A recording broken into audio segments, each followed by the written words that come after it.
It points down here, so you're going to be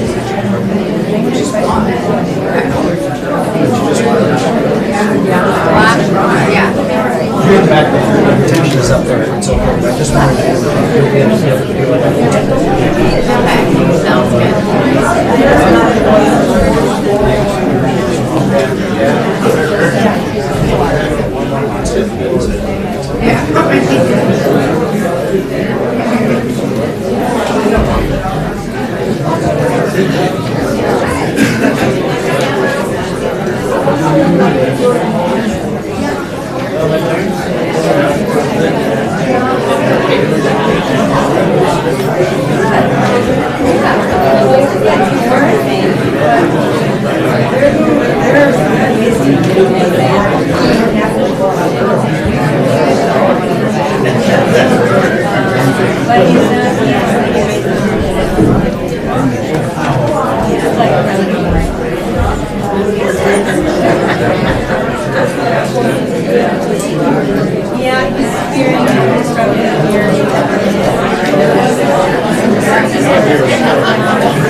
Good evening, everyone. It is 6 o'clock, and I would like to start our public information session. Welcome, everybody. I'll give you mine. I am Jimmy Storley. I'm the board chair. I would like to but we'd like to get the meeting started. I would like to introduce our vice chair, which is Commissioner Bersheim. We have Commissioner Heidi Dukirk, Commissioner DeShaw, and Commissioner Mills right there. So a little housekeeping first. We have the bathrooms out the door and to the right, and if you have cell phones, please turn them off. The room arrangement here is conducive to what we have going on tonight. We have a camera on the ceiling. It will take the back of your head only. We have Channel 6 in the front, who's recording this for the news.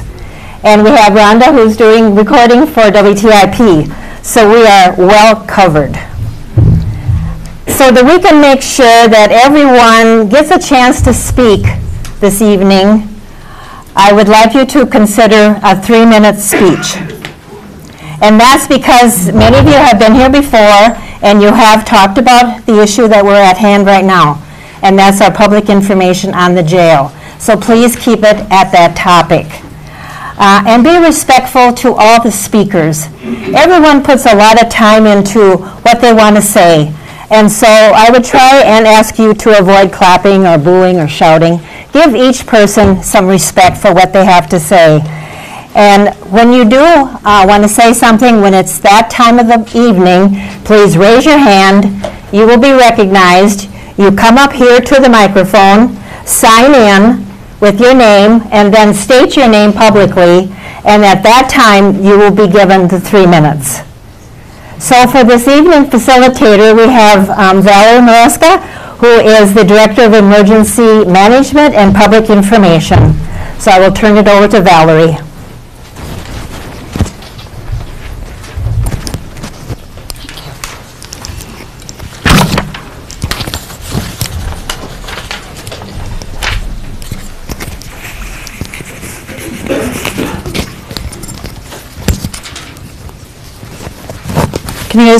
Can you hear me okay? Is this loud enough? Okay. Thank you, Commissioner Storley, and thank you, everybody, for being here tonight, taking the time out of your schedules on this beautiful second day of spring evening to come and be here and be a part of this. We know There's been a lot of questions around it, and we are really glad to have the opportunity to get everybody in one room, all the folks that are able to answer all those questions, and have a two-way dialogue. That's part of what's been missing. So the board was very supportive and happy to be here tonight to listen to your comments and give you the opportunity to ask questions and get answers at the same time. So we know that primarily that's what you'd like to get to. So we are going to have, a very brief presentation just to go back and cover, review the project and why looking at this project at this time is even happening. What are the needs of the jail and the law enforcement center? Talk about how the justice system plays a role and the key stakeholders in that, as well as address some of the frequently asked questions. As Commissioner Storley mentioned, first we're going to do questions before we do general comments. The main principle of this stage of schematic design is to gather all of the unknowns and get all of the outstanding information. So we really want to make sure that anybody who has additional questions that are not either addressed in the information packets that were on the table outside gets a chance to ask those. And chances are, if you have that question, other people may have that question too. So really want to make sure that the appropriate people are able to give you those answers. So to present tonight, we've got four folks: Sheriff Pat Eliason, the County Administrator Jeff Cadwell, Molly Hicken, the County Attorney, will be giving a brief portion of the presentation. As well, we're glad to welcome back John McNamara from Wold to speak to the study that's been done. So to get it started and kick off, I believe Jeff Cadwell, County Administrator, wanted to make some brief remarks. Thank you, Valerie. The three things that became apparent in the last couple of weeks is that when we started this planning for this project back in the spring of 2017, those of us who knew what this project was about made several assumptions. One of them is that a Class 3 facility makes sense for our needs. And there are a lot of reasons why that's true. And there are reasons why people would be skeptical of that assumption. What we did not do is we did not have that conversation or give that argument any voice. We started with an RFP that said, give us a study that shows a Class 3 facility and shows how that's the most cost-effective way for us to operate the facilities that we're required to operate in Cook County. I will say that we made those assumptions at a point in time when we were looking at relatively high inmate and high transport costs. The high water mark in the last 6 years was 2015, when we had $220,000 worth of direct expenses. At that point in time, the operational costs between operating our 72 and transporting and operating a Class 3 and hiring 4 additional staff are relatively close to break even. The other thing that I think that has gotten, so when my comments were made that operationally this is a break even, it was made at that point in time when we're using that number. I will tell you it's not a break even right now given 2017 and 2018 statistics and incarceration data. That's not to say that, we'll talk about those numbers. The last thing that I wanted to say is nobody ever,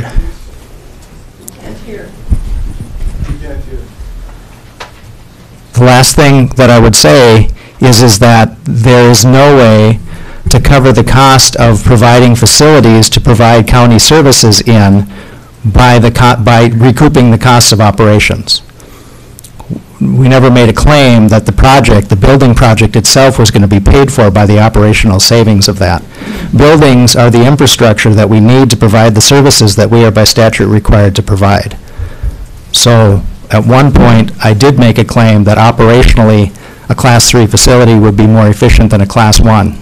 And there is a point in the capacity in the average daily population and the transports where that's true. Last year, that wouldn't have been true. So I just make those comments and just general comments and say that's why we're here. We're here more to talk about why is a Class 3 facility better serve Cook County's needs than the current facility that we have. Thanks, Jeff. I believe Sheriff will, no?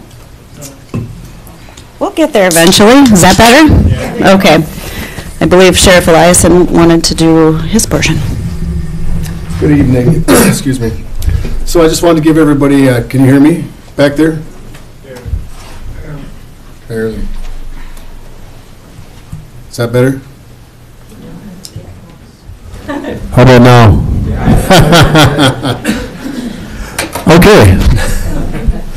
I just wanted to give you some background as to how the Sheriff's Office got to where we are right now. As Jeff said, this started back in 2015 when I was elected sheriff and I took office. We started looking at numbers and looking at the way we conduct our business, and we started testing ourselves and questioning ourselves, is this the best way we can do business? Can we do something better? Are we doing something that we should have been doing in the past, or is there something else we should look for? So in 2015, as Jeff said, the numbers supported looking at a jail study, and that's all this is. I want to reiterate that as well, that this is just a study right now, and if there's talk going around that this is a done deal or this is going to happen, that is incorrect, because this is just a study. That's all it is. And that's what we did. So we started kicking around the study, and the money was already in the budget for the study, because when I took over, obviously I did not make the budget for 2015, because I started in 2015, but the money for a jail study had already been put into that budget, so it was not added. It was there all the time. Excuse me. So when we look at what we're doing, and if we can do things better, which any good department head or any good manager, especially when you're working with tax dollars, you should always be testing your systems and testing yourself to make sure that you're doing the appropriate thing with this money. So that's what we did, and we designed an RFP. We got the approval to put the RFP out by the county board, and that was in 2017. So between 2015 and 2017, that's when a lot of this was talk, and we reached out to some other jails, talked to some other sheriffs at conferences to see what they were doing, and at that point, it was supporting looking at this study. So we moved down the line to 2017 where the RFP goes out. Well, it goes out, and I think it has, I can't remember right offhand, but it's a few months before you get the results back, and then it takes a couple more months to select the winning bidder, which was Wold Architects. And then so, like I said, it's been 4 years in the making so far, and this is as far as we've gotten, where it's basically a study and some drawings. Now, in the last couple of years, as Jeff also stated, our numbers have dropped. Our transport numbers have dropped, our housing numbers have dropped, and nobody can explain why that is. That's just, I mean, it's the way it is.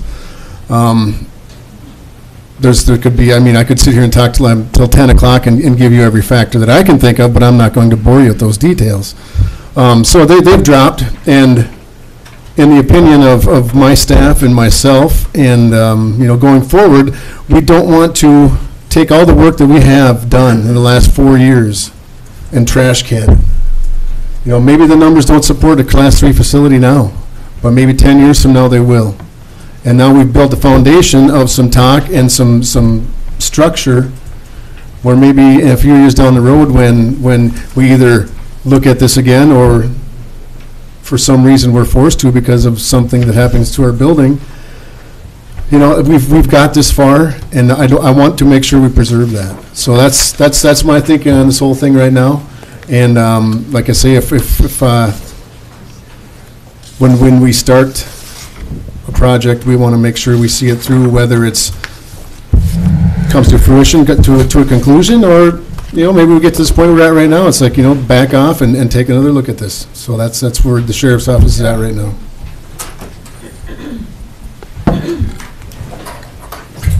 Molly, did you want to jump into the justice? Sure. I've got your. Hi, my name is Molly Hick, and I'm the Cook County Attorney. And I just wanted to provide a little bit of a perspective from somebody who works in the justice system and regularly interacts with the people who are in our law enforcement center, including the deputies and the dispatchers and the inmates.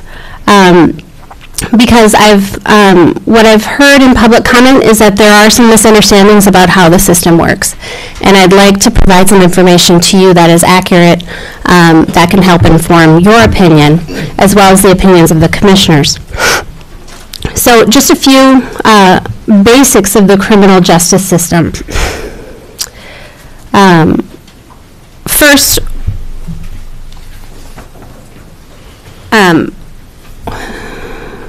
first of all crimes that occur in Cook County are in the exclusive jurisdiction of Cook County.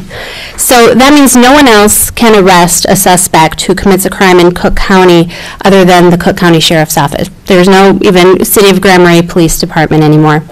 It is us in Cook County who need to hold people accountable, and if they need to be restrained and jailed, it's only in the custody of the Cook County Sheriff that can be done. We do not hold defendants in our jail for federal crimes or for immigration detainers. Number two, we can't arrest and jail someone unless they've committed a crime. Another real basic tenet, right? But I need to emphasize that we don't hold people in jail simply because they're chemically dependent on drugs or alcohol. We don't hold people in jail simply because they're mentally ill. Okay, there needs to have been a crime. And even then, when there is a crime, not everyone who commits a crime is arrested. A lot of people are invited to court, right, by a summons, and they only are arrested if they fail to appear. Many people charged with crimes never wind up in jail. There are some crimes which require arrest under the law, like DWIs and domestic assaults where there is evidence of injury. But in other cases, the person is only arrested and held because an officer has determined that if they are not arrested, they will hurt someone or they'll flee and avoid prosecution. So it's important to know those tenets. Even once they're arrested, we can continue to hold only those who are a risk to public safety or are unlikely to come back for a court appearance. And even then, if they're ordered held by the court, everybody has a right to bail under the Constitution. Many defendants are released upon their first hearing to conditions of pretrial release, which is like a probation before a sentencing. Those conditions include sobriety, drug testing, treatment, no contact with the victim, and then they're only arrested if they violate those conditions. So, my point is, only those who have violated PTR, are a public safety risk, or who are a risk of flight continue to be held. And only those defendants who most need to be held in jail are jailed. So all of those safety valves, short of holding someone in jail, should demonstrate to us that once they're in jail, they should stay. They need to be in jail. And it's important that we have the space and the adequate security to hold them there. It's important that they're held so nobody else gets hurt. It's important that they are held so that they can be held accountable for breaking the law. So someone is charged with a crime and is jailed, but that is not the end of the story. These are all of the hearings that are required by the rules of criminal procedure. Rule 5 hearing, Rule 8 hearing, omnibus hearing in felonies and gross misdemeanors, settlement conference sometimes, pretrial hearing, plea hearing, trial, sentencing, and then you might wind up back for a probation violation. Now, at every single one of these hearings, the defendant has a right to be present with his or her attorney in the room. Hearings must be scheduled when the judge is available, and the prosecutor is available, and the defense attorney is available. They must occur in Cook County, at the Cook County Courthouse. So imagine the scheduling that has to occur to make all of that happen. And the judge is not happy if the sheriff's office shows up late with an inmate or doesn't show up at all. So the sheriff's office is often called to be prompt and have the defendant there when everyone else can be there. So when our inmates are being housed in another county's jail, which often occurs, each of these hearings means a transport of at least 80 miles to Lake County, requires at least one staff person, a vehicle, the gas to run the vehicle. If Lake County is full or won't accept an inmate, we're looking at paying more of everything because we're having to transport inmates to and from other county jails. Aiken County, Pine County. We've had inmates housed as far away as Mille Lacs County or Wright County in the metro area. And if an inmate is being transported by a deputy who is of the opposite gender, and you've got more than 100-mile transport, we're talking 2 staff, sometimes an overnight stay in a hotel. So you can see with all of these hearings, 9 different kinds of settings that could possibly occur, how the costs of transport really add up.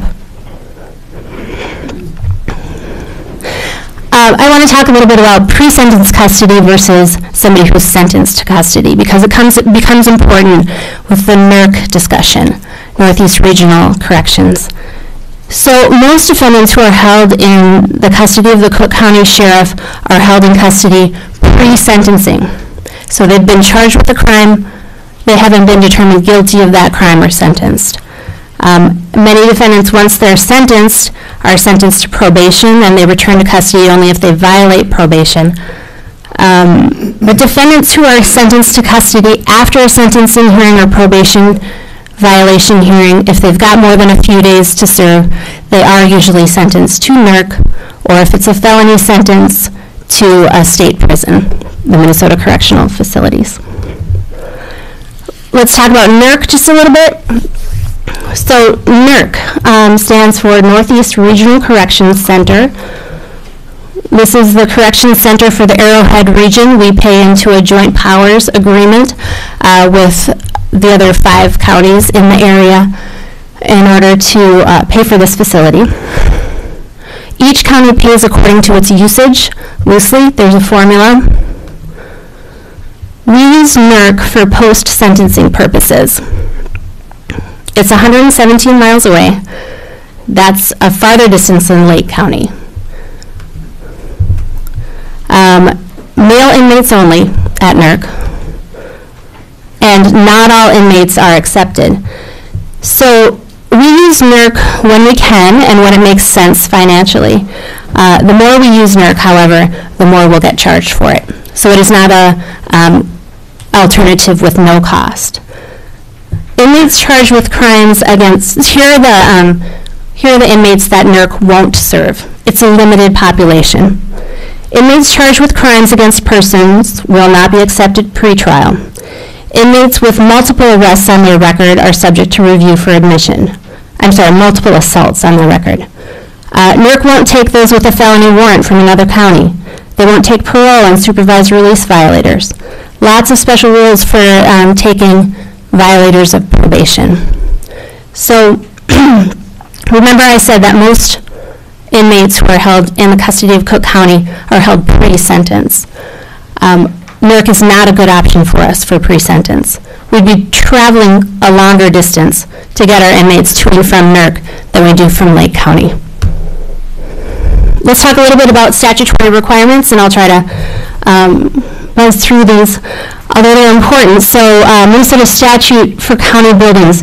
Each county shall provide at the county seat and keep in good repair a suitable courthouse, supplied with fireproof vaults, a suitable and sufficient jail, and other necessary buildings. So we are required by statute to keep a jail and to make it a suitable and sufficient jail in good repair. The sheriff shall have the charge and custody of the county jail. Receive and safely keep therein all persons lawfully committed thereto, and not release any person therefrom unless discharged by due course of law. So it is the sheriff's obligation, the sheriff's solemn obligation to keep the county jail, to keep persons safely therein.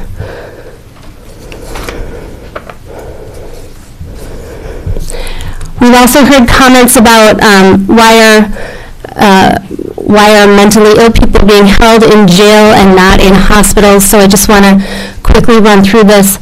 No one can be held against their will for the sole purpose of treatment for mental illness or chemical dependency unless they're in a court-ordered commitment. That's a high bar, as most would argue it should be, and you will not wind up in jail without having committed a crime. You can't be held there just for treatment.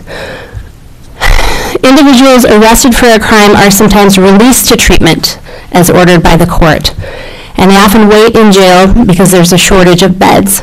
DHS, the state of Minnesota, in general, is in charge of most of our mental health residential facilities, and since 2017 there's been a shortage. So there are more people who need those mental health beds than we have beds for. So we're seeking solutions for that at the legislative level, and I can't go into all the details of that legislation or I'll mess it up, but we are seeking solutions. It's a big problem, and we certainly wish that it was as easy as getting everybody into treatment who needs to be in treatment. It's not that easy. So while counties are mandated to have jails, we are not mandated to have inpatient treatment services, and there are no inpatient treatment services in Cook County. I just want to talk a little bit about what the justice partners, meaning the judge, probation, and public defense, had to say about our current jail facility and the proposition that we might extend the stays from 72 hours to a year. From probation's perspective, when inmates are housed elsewhere, agents must spend more time on the road to attend personal interviews for the purpose of pretrial release studies and pre-sentence investigations. That is a cost, and it is a cost to taxpayers in general and also to ARC, which the county pays into. Agents should be freed up to spend more time supervising clients and working to rehabilitate them. So the more time a probation agent is on the road, the less time they have to work with their clients, rehabilitate them, and make sure that they're abiding by their conditions and are safe to be out. From the public defender's perspective, he would wish to keep local inmates local and closer to family resources. He wishes to allow more space for treatment-related services. And he did have the comment, I had to add it, that we shouldn't turn the facility into an ICE detention center or fill it with a low-risk population. That is not planned. As I already discussed, we don't hold low-risk defendants in jail. And finally, Judge Kuzo, Michael Kuzo, who's the judge for the 6th District Court, Lake and Cook County, says that housing defendants in other jails sometimes is a barrier to efficient resolution of cases. So cases are taking longer. Deputies should be freed up from transporting inmates to perform law enforcement duties. And housing inmates in other jails disconnects them from their local community, and that is a deterrent for rehabilitation.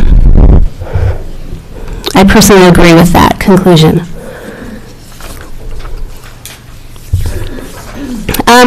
Just one of my obligations as the county's attorney is to advise on risk. And there are some risks with the current way we do things.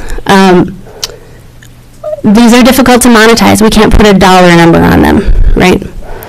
But the more you have deputies on the road with inmates in a van or in any vehicle at all times of the night and daytime in order to get to those court hearings on time, and in all types of weather, the more risk, just by the number of days they're on the road, that there will be a vehicle accident and our employees and our inmates will get hurt.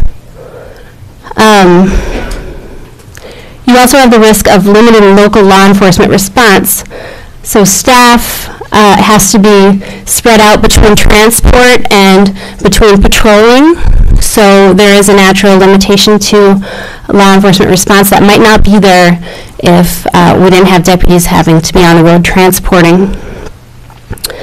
There is also the risk associated with not having enough space and enough separate spaces in the jail so that you can keep the high-risk violent offenders away from the people who are just there because they got their first DUI and they're in jail for 12 hours.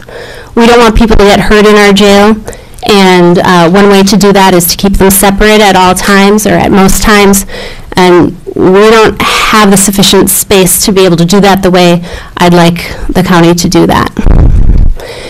And finally, there's the financial risk associated with being ordered to create a space that we haven't planned for. That's just a possibility, and nobody can say that it is certain to happen, but it may happen. Okay, thank you. Thank you, Molly. We probably want to jump right into questions, and I'll just reiterate that we're going to address questions first. So if there's no question related to this project in your comments, let's hold those, and everybody will still get a chance to speak, but let's address some of the questions first. Let's be respectful, as Commissioner Storley asked for. Personal attacks are not helpful, and it's also not going to be efficient for this meeting. But whomever would like to start, we've got a hand here. Yes, great people from Luton. Pat, this is for you. You said that the study monies were in the budget. Was that the budget in 2015? Yeah, that's correct. And how much was in the budget for it? I think it was $40,000. Okay. Because I was here at the commissioners meeting when Jan was still board chair, and the decision was made, by the board to do the study, and they voted, to spend the $42,000. So that goes way back to the budget of 2015. Well, so when it was budgeted for 2015, even though we didn't use it in 2015, it was a line item on the budget.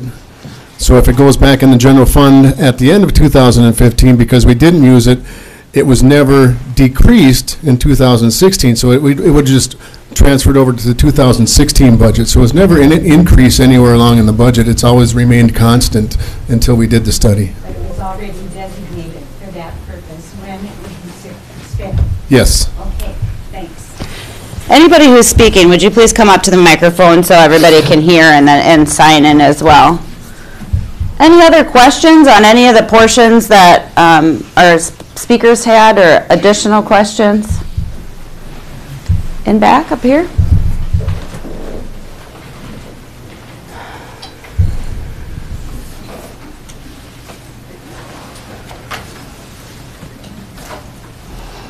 Thank you.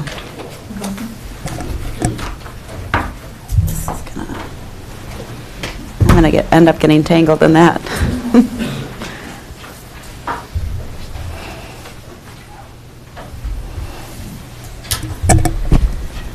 Can you hear me? My concern after looking at this is, I'm Marcia Lacey from Holden, Minnesota. Been here a long time. What I'm concerned about when reading the project is, I have a question, and maybe I need it clarified. Was Wold the architectural company that you hired, right? Correct. Okay, did they do the study, feasibility study? Yes, they do. That's a conflict of interest. There's no way in heck that you should have your architects do a study that they want to build, because from what I've been told, they've done 12 jail studies and all of them were approved. You need to bring in a different company that is not associated with the architects who want to build it. Well, the RFP that we put out was for the study alone. It was not for building anything. It was just for the study, and they won the bid for just the study of the jail project. And incidentally, all of a sudden, they became the architects. I don't know that for sure.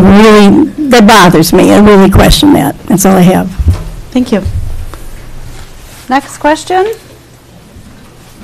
Come on up. Sorry, it probably feels like it's right on your lap, huh? Okay. I was shocked.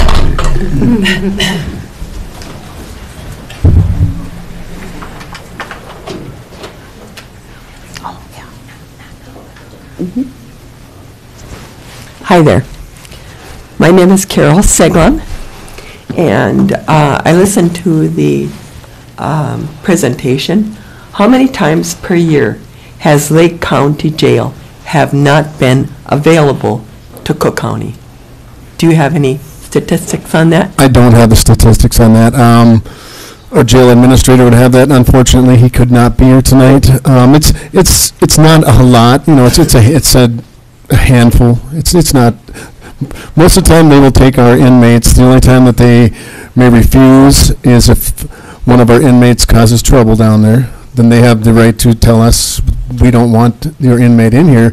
And the trouble can be anything from an inmate not listening to a jailer to, fighting with other inmates. So I don't have the exact numbers, though. I don't have that. Okay. And my other question is, how many accidents have been involved with the transportation of prisoners in the squad car? In my first term, I don't think we had any. We had one, okay. Before that, I know we had some before that, nothing serious, but I don't know. That was before my time.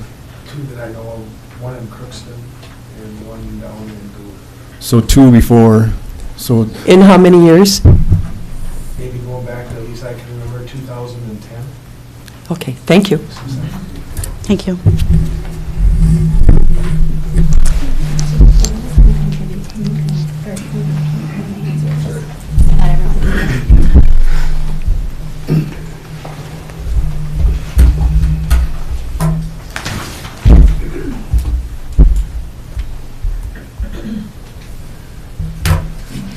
How many times, you mentioned that the risk was financial risk being ordered to have a better space, or to have a space. Have we ever been threatened by that? Not having an adequate space? Our space, as far as I know, has always been approved, but with comments that, I think it's in the FAQ. The most recent report from January and going back through their biennial reports, right? Twice a year inspections. They all state, while it's allowable, it's not the safest way to operate a jail. So there's a section, operational concerns. It's allowable, but the recommendation of Department of Corrections is their concern. I thought it said adequate. And they're saying not in the it's not necessarily operationally safe. Was there more that, as far as regulations? From what I remember of the DOC inspection report, when they referred to it's adequate but maybe not the safest way to do things, a lot of that had to do with the dispatchers, because right now when there's only one on duty, they have to do checks of the prisoners when we have them in jail. So that means they have to get up out of dispatch and go into the jail portion, not into the cells, but into the jail portion, and they have a swipe card basically that they have to swipe at each cell, so it's electronically tracked when they're doing these checks. That was pretty much what he was referring to. It's not the safest thing, because if they go down or if they somehow get locked out of dispatch, then there's nobody there to answer the phone. So that's pretty much what he was referring to. When there's only one dispatcher. Another question? Come on up. Bruce, next. Larry Gamer. I just got some questions. I think this might be the time to ask him.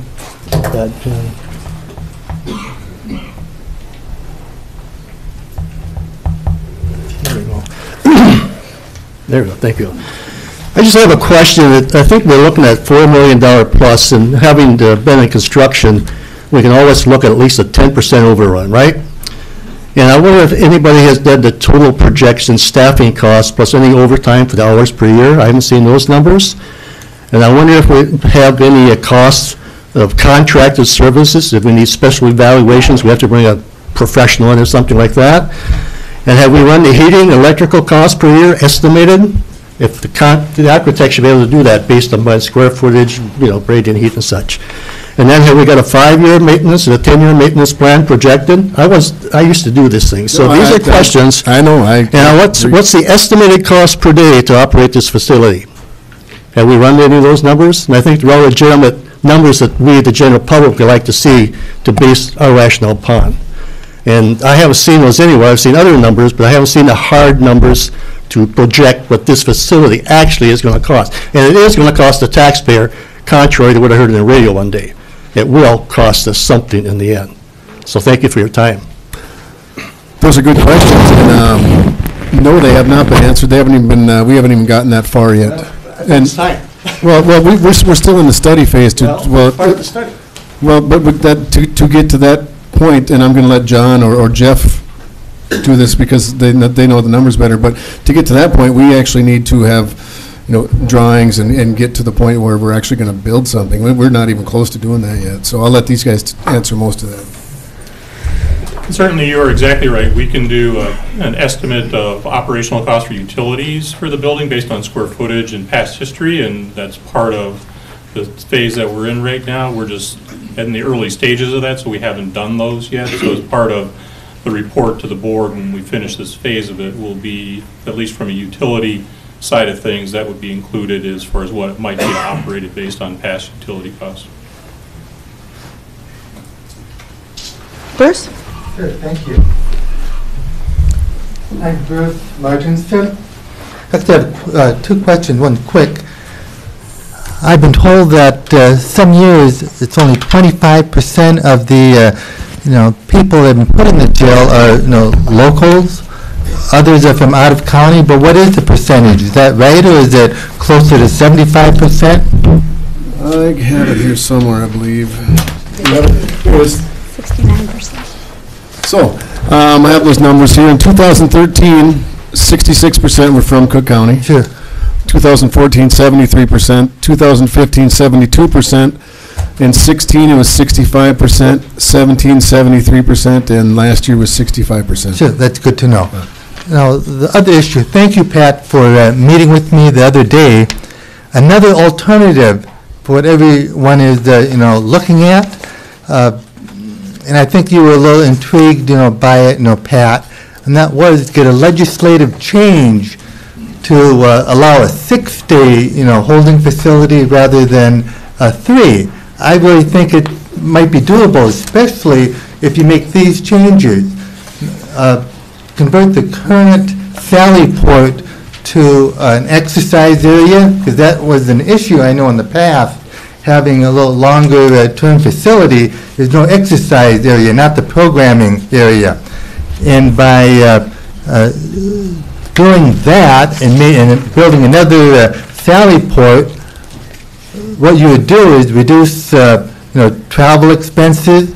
You'd have more flexibility in sending inmates or keeping inmates here, and I believe it will reduce overtime costs too. What are your thoughts on what I said? Is that that alternative? And that's, once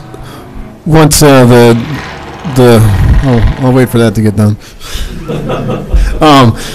If the numbers right now don't support moving forward with the Class 3 facility, which, I have to say they probably won't, looking at what we do have and how we can make things better, I'm all for that. I think we should take a look at whatever we can do with our facility to make it better. Obviously, there's some deficiencies with the building that need to be addressed. And once that's over and working with John, I think we can move forward and come up with a viable option for the jail, absolutely. Mm-hmm. Could we just also talk about the difference between a Class 1, Class 2, and Class 3? Because a lot of people have asked the question, well, why not consider a Class 2? What the difference are. There's not a 6-day option, but if we could discuss the classes, there are differences between 1, 2, and 3. Some slides about this. Hey, just so you know, I did know that it would have to be a legislative change. Oh, yeah, right. It's right here. So currently the jail is a Class 1 facility, which is considered by the Department of Corrections to be a holding facility, which is its intended purpose, which is to give the Sheriff's Department time to determine what they need to do for people, whether it's a first appearance, A Class 2 facility is considered a pretrial facility, and it's limited to 90 days. Thank you. That number escaped me for a second there. So that certainly is a viable option, especially as you look at some of the numbers. One of the things to understand is that from the Department of Corrections standpoint, the facilities that you have to provide for a Class 2 facility versus a Class 3 facility, there is no difference. You still have to provide the recreation space that was talked about. You still have to provide the booking and holding spaces that are required for a Class 3 facility. And so one of the reasons why we talked about a Class 3 facility is because you can be a Class 2 facility even if you're designed to be a Class 3 facility. You can't go the other way with that. So there's a number of things to consider in the kind of best practices piece of it that really suggested that all it is it's a licensing change between a Class 2 and a Class 3 facility. And so if the board decides that they only want to do a Class 2 facility, that certainly is the county's prerogative on that. It really is more of a classification from the Department of Corrections as far as how long you can have people in that facility versus a square footage or an operational piece of it from a staffing side of things. And so having a Class 3 facility, as the county administrator stated, gives you the highest level of flexibility long-term for the county. So you would still have to pay and make the necessary renovation. So you'd be spending the same money, but you would be limited to 90 days, but have to build the same facility requirements. Is that right? That is correct. Okay. Valerie, can I add something in response to the 6-day idea? And I haven't heard that before. That's creative. From my perspective, I can only tell you anecdotally because I don't have numbers to, prepare to support this, but most people who are held for more than 3 days, so our current jail is allowed 3 days, most people who are held more than 3 days are held more than 6 days also, so I'm not sure there would be any savings there as far as efficiency or cost. Thank you. Other questions? Oh. Donna?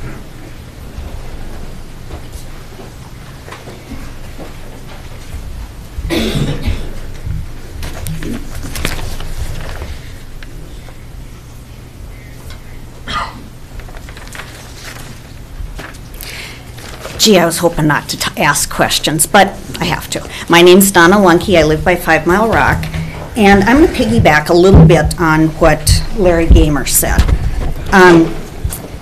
Mr. Cadwell continually in 2018 promised from the beginning to provide the board with a full cost-benefit analysis and to show how operational costs would be less than they currently are.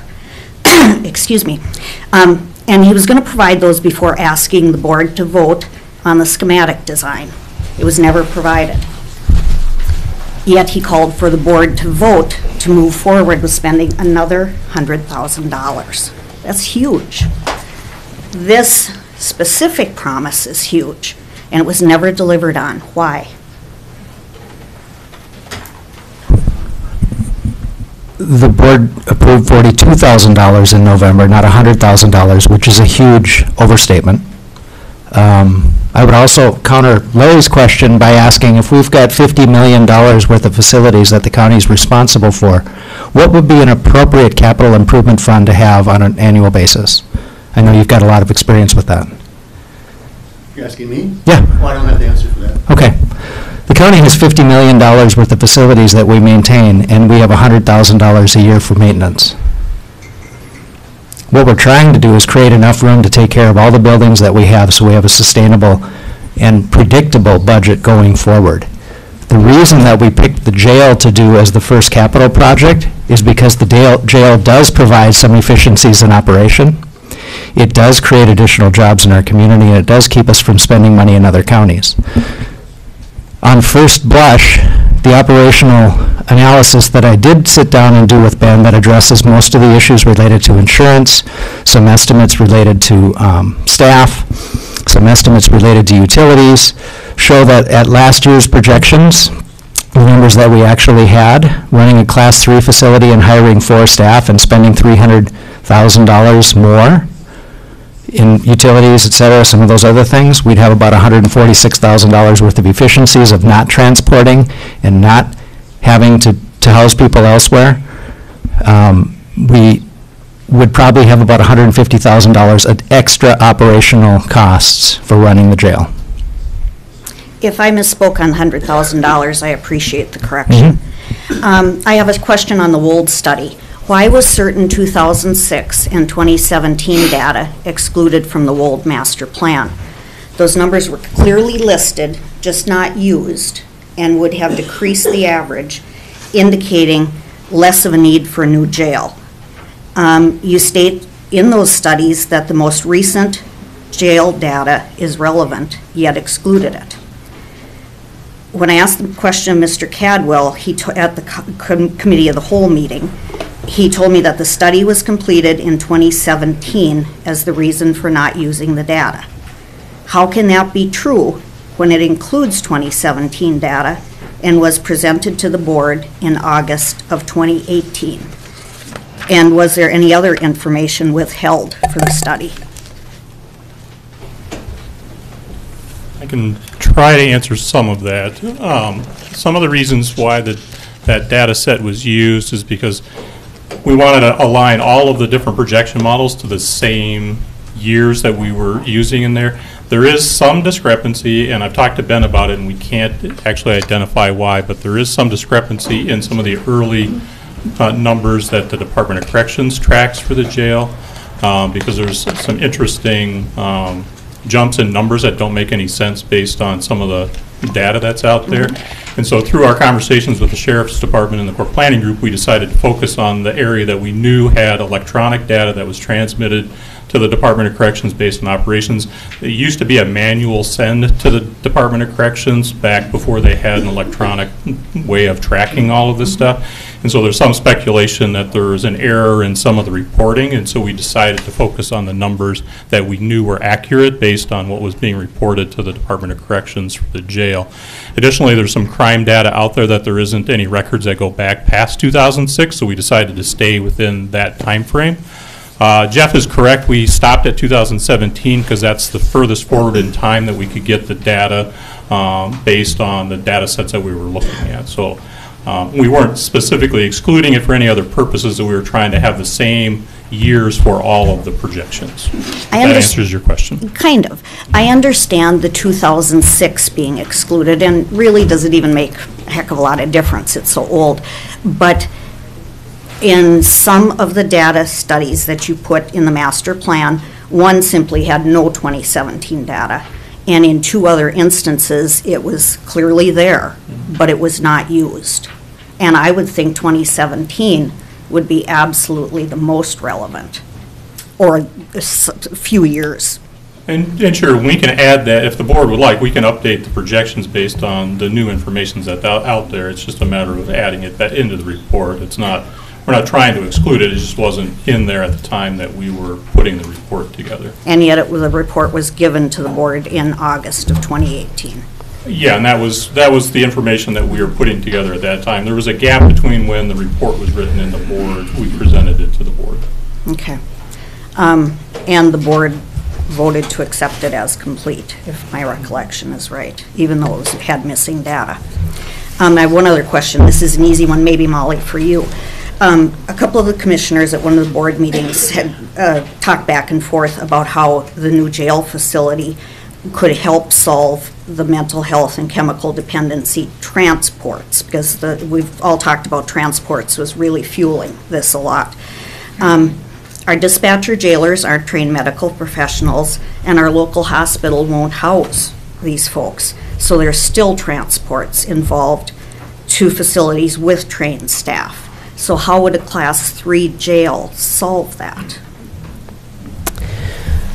I guess the best answer I have for that is it's not related to transporting inmates, because, as I stated, we don't have any inpatient treatment facilities for mental health or chemical dependency in Cook County, so they are all transported. However, there are some efficiencies created because we have social workers and probation officers who are evaluating inmates in other county jails. So they are traveling to make those mental health and chemical dependency evaluations. So kind of the answer is the jail, the Class 3 jail, wouldn't solve this type of transport, wouldn't eliminate it.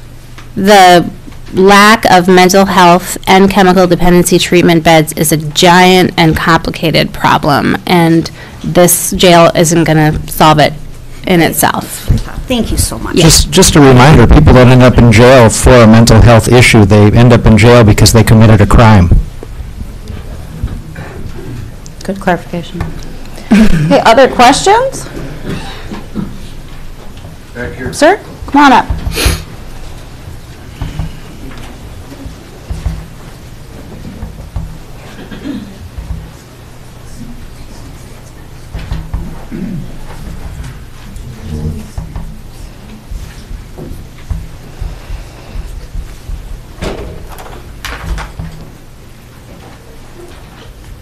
My name is Ron Wizakowski, and I'm from Hovland, Minnesota.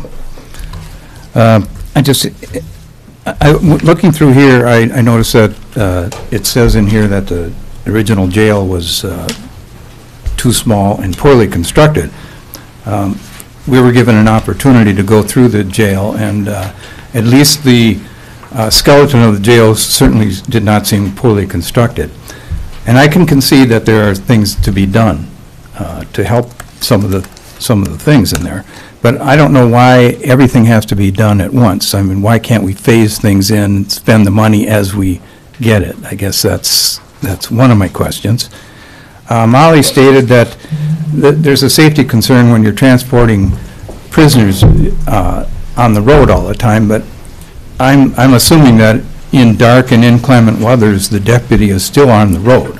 Is that correct? I mean, they're not sitting around roasting marshmallows, and so. And none of these things, I hear the windows in the jail are leaking. That's certainly something that could be done right away. But nothing seems really that pressing. I mean, that we have to get everything done at once. So, and just my opinion is that we don't need a Class 3 jail. I can concede that we need some repairs and things like that, but in my opinion, it certainly doesn't need to be a Class 3 jail. It doesn't seem to be getting the number of prisoners that would pay for that. So, thank you. Thanks. Either Pat or Jeff or Brian, our maintenance director, maybe you could outline what are the deficiencies or the space considerations of the law enforcement center in its current state, the need for, okay, not considering a Class 3 facility, but what are the infrastructure needs that have been deferred to this date? Because there has been an issue with those, and that was part of the reason of considering a Class 3 facility in the first place. If there are needs that have to be done on the building anyway, does it make sense to look at, is there a possibility we would need to do this and not have to do 2 projects down the road, but to look at that and see if that's the right option for this community? There are definitely needs with the building. The windows are rotted right out. You can go and pull the bottoms right off of them. We have them screwed together, just like this window here. These are not construction windows, or not, commercial windows. And they're rotted right out. They're 20-some years old. The heating system was poorly designed when it was put in. We got a grant. We put in $50,000 to the jail and $50,000 here. We saved $8,000 a year by doing that. But should we have had to do that? No, it should have been done right the first time. We're still fighting with those issues. Dispatch has no air conditioning, no air movement. We had to put in an air conditioner last year. The server room is too small, and there's no room to expand it at all. There is no storage in the jail. The insulation in the outside walls is poor. There's frost on the inside of the outlets in the wintertime. So there are things that need to be done. The sally port is too small. So there are things we need to do there. Do we need to have a bigger facility? I'm not sure about that, unless the numbers say that. but we do need to repair it. Could you, the law enforcement folks, maybe you could speak to the evidence needs or the security concerns, clearance and... Well, I can certainly speak to the evidence needs. One of the things that we currently have is we do have an evidence room where we have to store, we're under obligation to store evidence at all times until it can be disposed of. Some of that evidence needs to be kept indefinitely. We have to keep it forever. Right now, the area that the deputies use to package evidence, to go through the evidence, to prepare it for safekeeping, it's done in our break room, and it's done on the table where everybody eats their lunch. We do have some coverings that we put on the table, but still that's not going to prevent maybe any contaminants from getting on to people's food where they eat, where they take their breaks. So a different evidence packaging area, I see that as a big, huge concern, not only for the long storage of the evidence, but also the packaging and preparing to keep it for long term. Some of the other concerns that you mentioned, I'm not too sure about. But at least from the evidence perspective, there does need to be a definite change in how the current system is to what we could provide for that service. What I was referring to is there's a certain level of security clearance that you have to access certain parts of the building and to be in that space. The same room that is the break room was also supposed to be the emergency operations center, and it's just completely inappropriate. You can't operate an emergency operations center out of a space that is needed for use by law enforcement at the same time, as well as you can't hold a meeting in there because people without the proper clearance are accessing the room where the main printer for records and facility, the entire back office facility, is in that room. That room is also used for witness interviews, so somebody could accidentally walk in on a witness interview. So there's security issues as well in accessing that space. I know when there are staff meetings, we can't fit all of the staff in the same room. In that room, that's also the evidence room. And all 13 deputies share one office space. Yep. And all of our deputies are also investigators, right? Because we don't have an investigator position. So whenever we have a serious criminal investigation, I'd really like the deputies to be able to concentrate and focus on their work, but they don't have sufficient space to do that.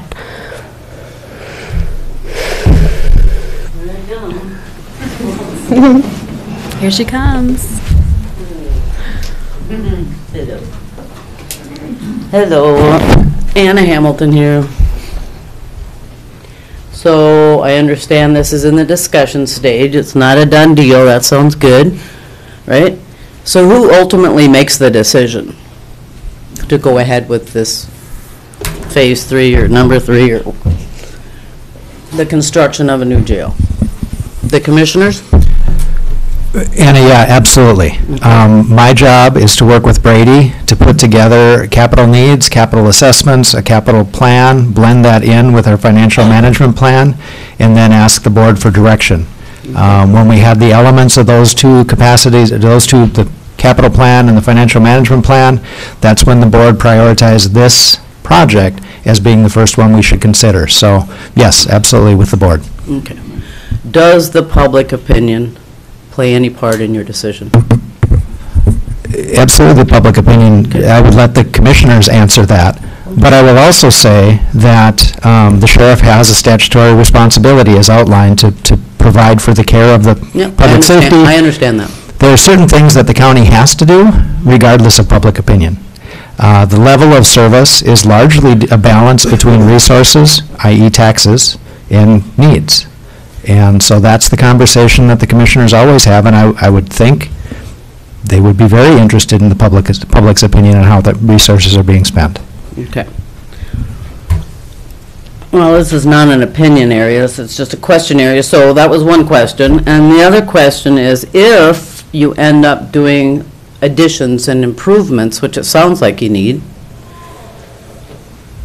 would you consider local contractors? My problem with so much of this county stuff is I don't see local people working. I don't see contracts here. I see the money going outside. I can name a couple county buildings that have been constructed that have the same window problem, that have seepage, that have this, that have that, and they're all outside contractors that aren't standing up to their work. The real challenge is that we have to go through a standardized bidding process, and we don't always get qualified local contractors who want to bid or who have the capacity to deliver big projects. I will also say that I've talked with the commissioners. One of the things that we have not had is we have not had somebody on staff with the expertise to be the owner's representative, to be supervising in the field, day to day, week to week, as big projects are delivered, and things have been missed. Terribly. Thank you. Other questions? Yep, come on up.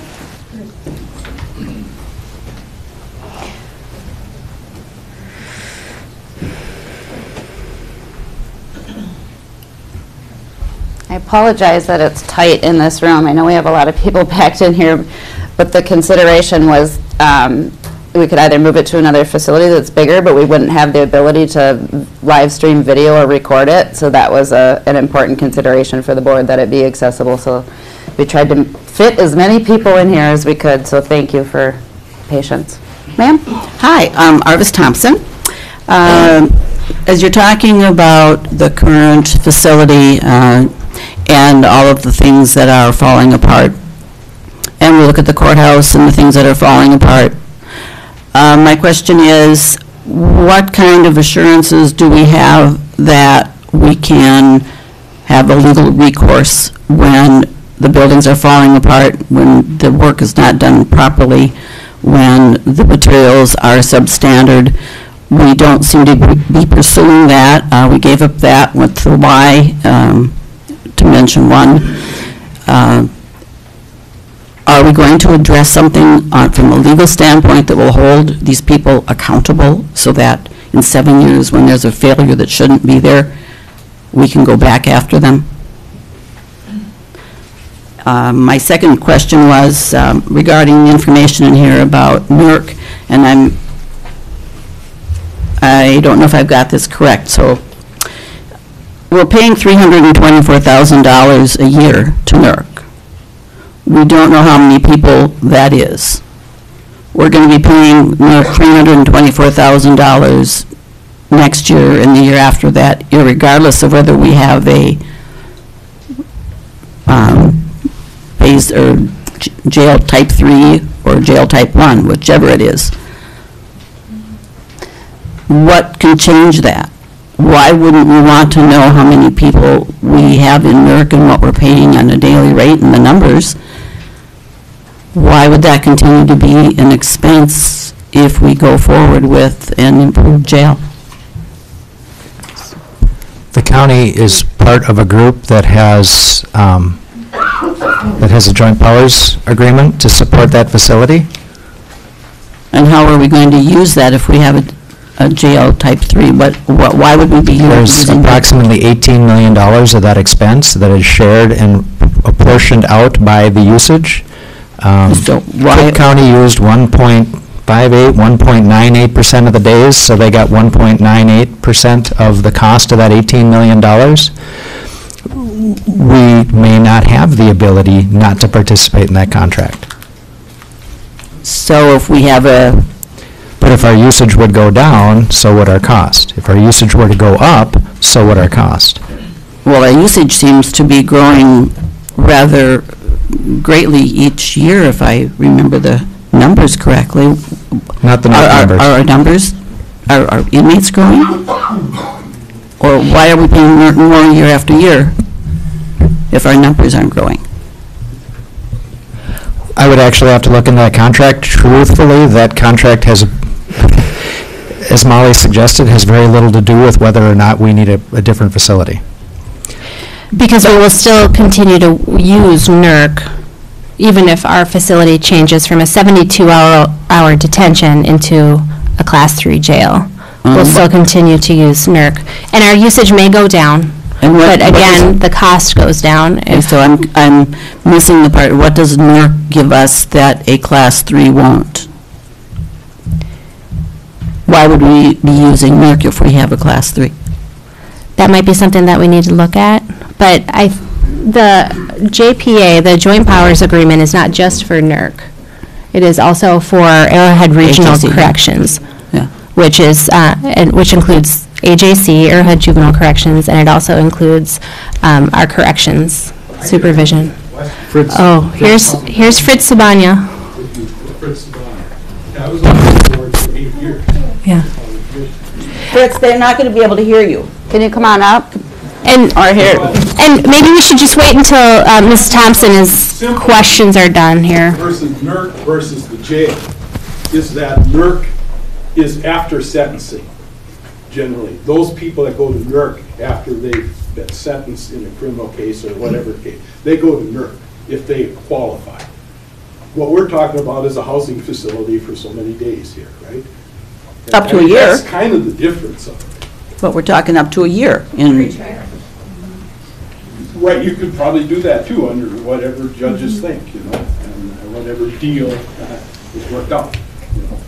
So, it could, there is a kind of and there's a lot of education that takes place at NERC.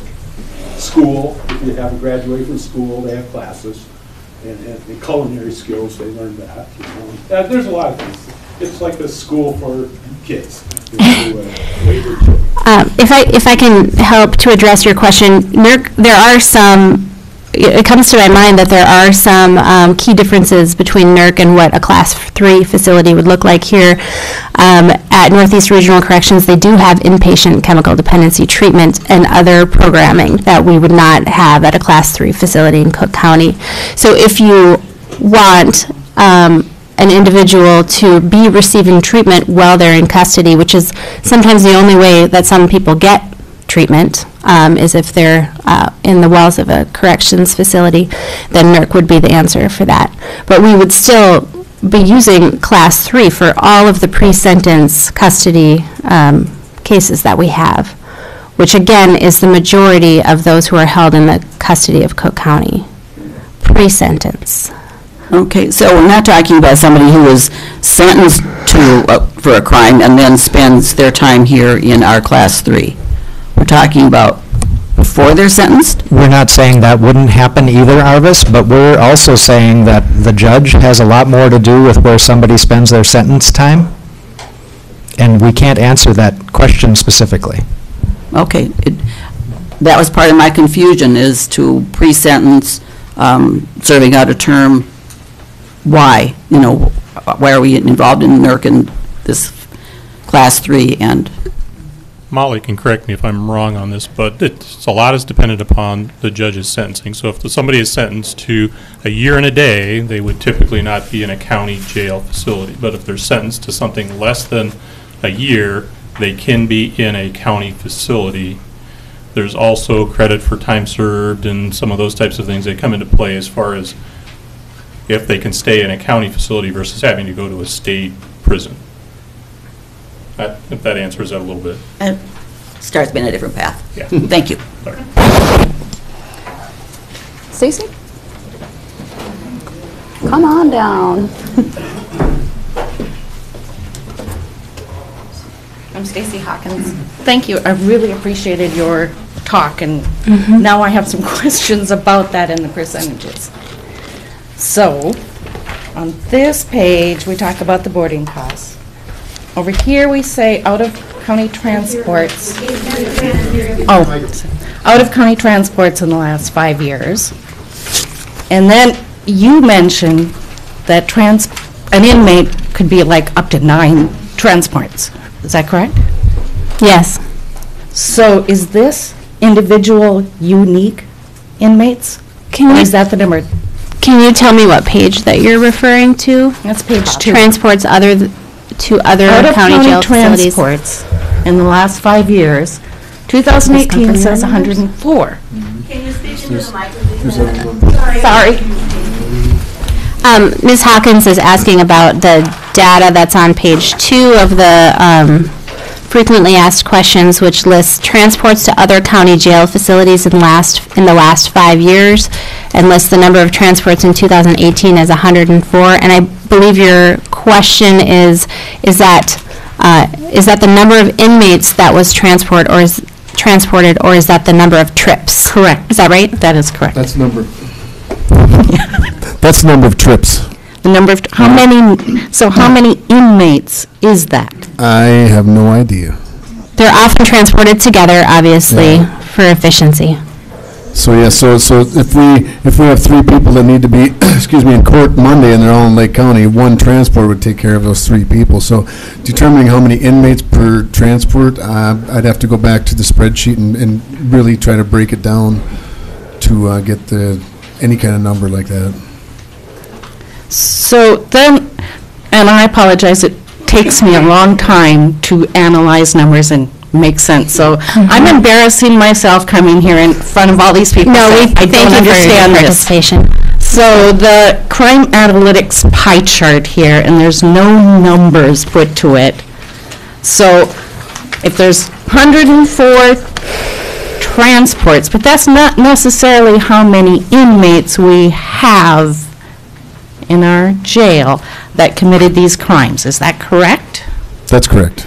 So The visual, just to show there was a number of questions or assumptions that most arrests are drug and alcohol related, and these are the analytics. It's hard for me to go to a pie chart and not see numbers. If you wanted to go to the Minnesota Judicial Branch website and to the dashboard for Cook County, you could see the numbers. Okay. I think the numbers that you're asking about would be Yeah, there. I'm just curious how many thefts, and if it's out of 104 or if it's out of 50. Not out of 104. These pie charts were created with software we had back in 2016, which we no longer subscribe to that particular software anymore. So these are kind of obsolete right now. We got to find a new way to do that.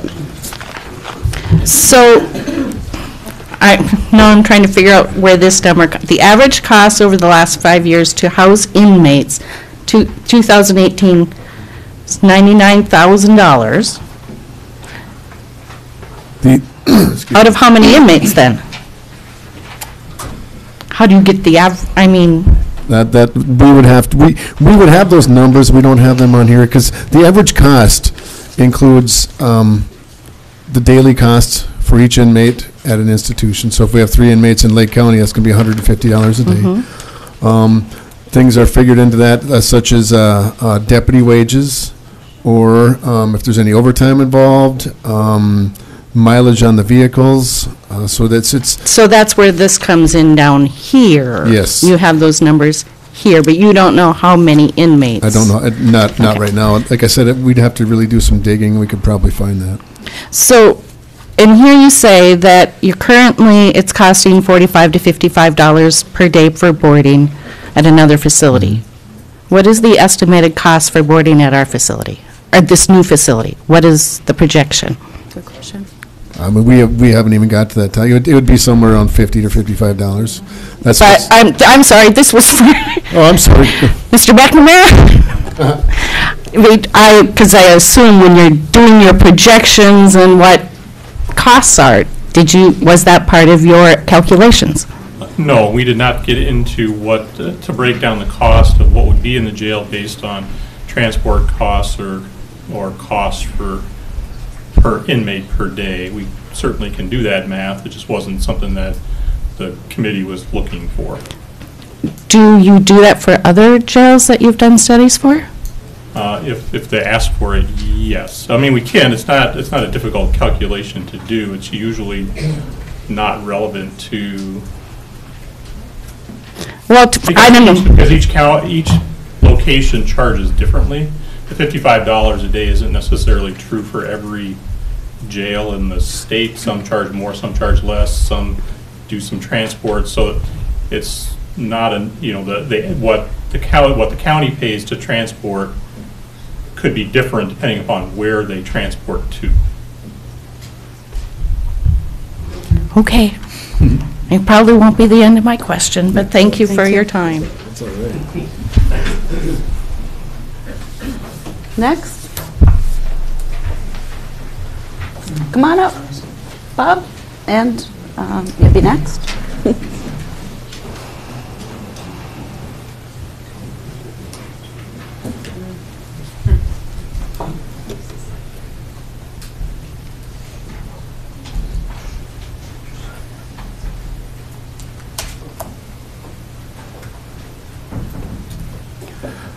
Good evening. My name is Bob Swanson, and I'm from Hovland. So I guess my first question is, Sheriff Eliason, if a decision is made not to move forward, if it is, with a Class 3, what would you be asking the county to do for your current jail? What are your needs? Oh, like Brian discussed, windows. Obviously, we need windows. At some point, we need to take a hard look at our heating and cooling system, our air movement system in the jail, because that's regulation by the DOC, which, you have to have certain positive airflow into the jail. I'd like to eventually look at different office space considerations.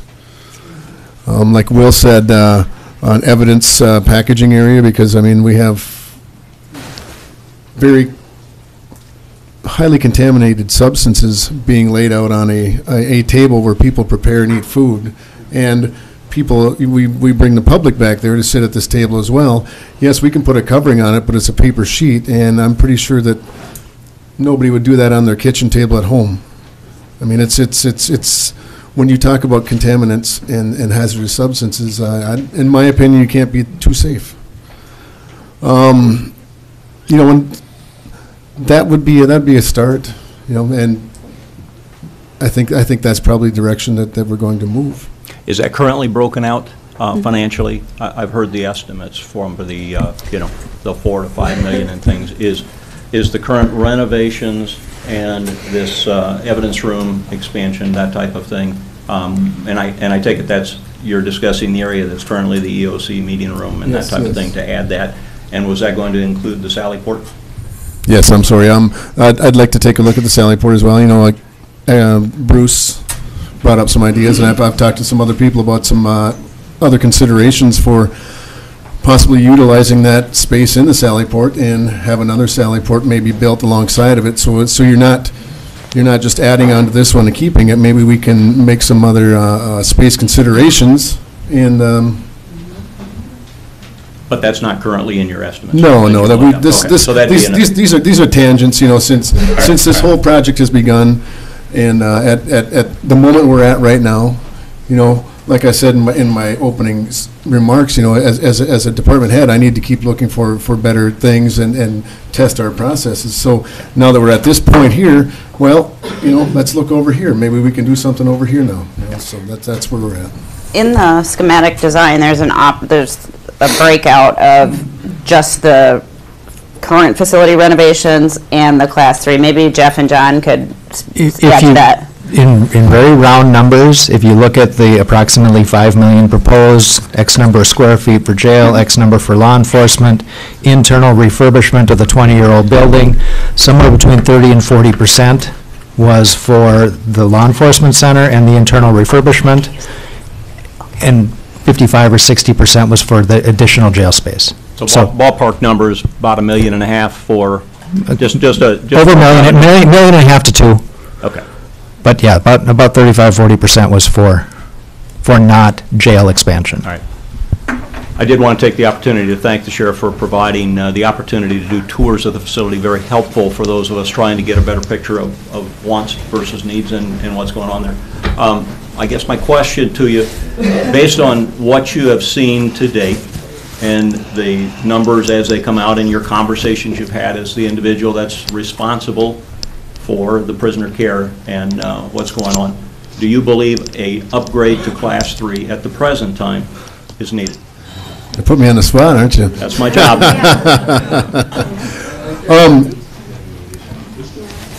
Do the numbers support it? Is that what you're asking? Well, there's numbers, and as some of the folks talk about, and just to be fair, to be fair on the conversation, some numbers will never be justified. Some numbers have to be taken. I understand that. Having come from business, you do make some of those decisions. However, That's why it comes down to you, and, you know, as the individual, we elected you to look at this from our perspective as well as your own, right? Because you've got the staff and things you've got to think of as well. I would say that at this time, right now, it's probably not a viable option. You know?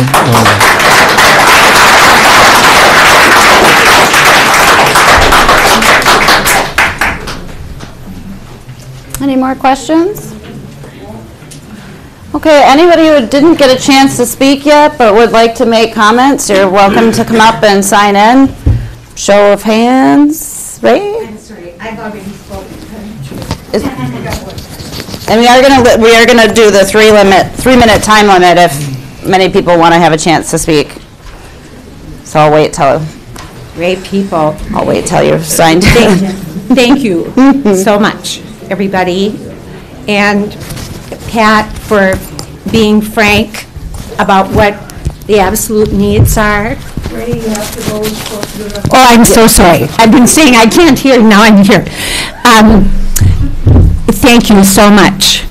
And of the $42,000 that was committed for the study, and now you're sounding like this is not something that is viable at this time. May sometime be in the future, Lord willing, it won't.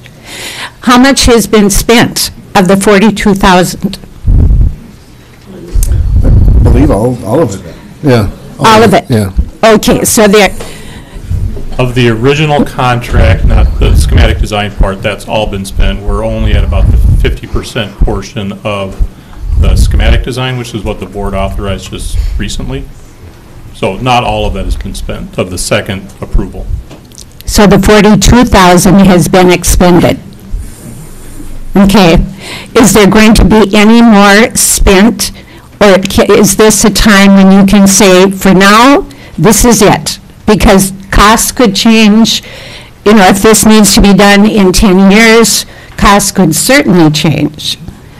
Is this something that the commissioners then could be asked to, okay, this is it for now, we thank you very much for all of your work, but what we see now is that this is not needed. We work at the discretion of the board, so if Very they say good. to put it on Okay. hold, we put it on hold. Very good. Thank you.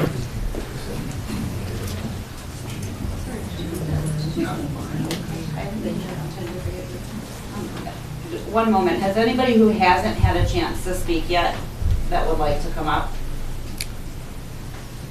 Okay, or Don? Sorry, Don hasn't had a chance.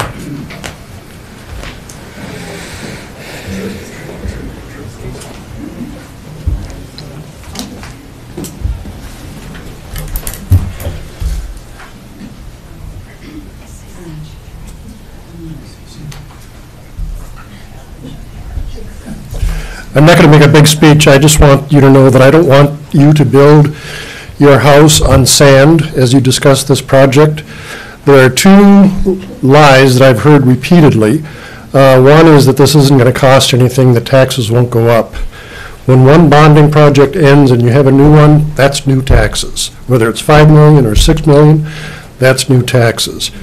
And I read in the paper, and I've heard it around the community, that the county didn't know that when the city jail down in City Hall closed, that those cells were not going to be available for holding prisoners. The old jail was condemned. That's the reason we got a new law enforcement center 20 years ago. So don't say that we have inadequate facilities here because the cells that are down there are not available to you. They were condemned, and they would not be available to you under any circumstances. That did not come from the county. That was a misquote in the paper, which was addressed publicly with the newspaper. He misquoted, and what was they were referring to on the jail tour was that admin space, and that we did issue a formal correction or request a formal correction. So we agree with that as well. We were very surprised to see that information in the paper. Is there anyone else that would like to make comments?